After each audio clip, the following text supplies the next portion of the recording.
रवि और उसकी माँ सुनीता के बीच पहले बहुत गहरा रिश्ता था, लेकिन जब से रवि की नौकरी लगी और वो शहर चला गया, उनके बीच दूरियां बढ़ने लगी। फोन पर बातें भी कम हो गई। जब भी माँ फोन करती, रवि जल्दी में होने का बहाना बनाकर टाल देता। सुनीता को लगने लगा कि उसका बेटा बदल गया है और अब उसे माँ की परवाह ही नहीं। एक दिन रवि अचानक बिना बताए घर पर आ गया, लेकिन घर में सन्नाटा था।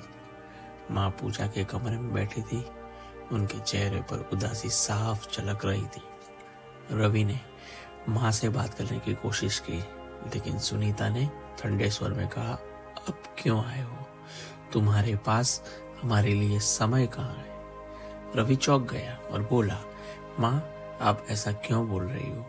मैं तो आपके लिए ही मेहनत कर रहा हूँ।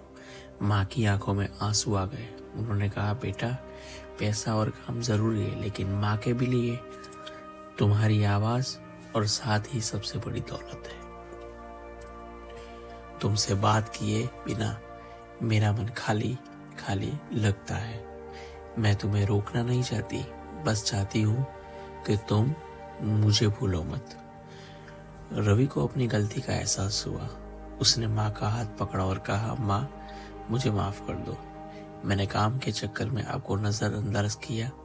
अब मैं रोज आपको फोन करूंगा और हर महीने आपसे मिलने आऊंगा।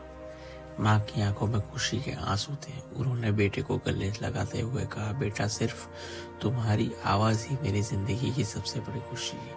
उस दिन के बाद रवि और उसकी माँ के बीच कोई गलतफहमी नहीं रही। उनके रिश्ते में प्यार और समझदारी पहले से ज्यादा गहरी हो गई। अगर आपको ये वीडियो पसंद आया हो और आप और भी लाइफ चेंजिंग टिप्स चाहते हो, तो चैनल को सब्सक्राइब करें और बेल आइकन दबाएं, ताकि कोई नया वीडियो मिस ना हो। कमेंट में बताइए कि आपको क्या पसंद आया और इसे अपनी डेली लाइफ में कैसे अपनाएं। आपकी राय मेरे लिए महत्वपूर्ण है। धन्यवाद।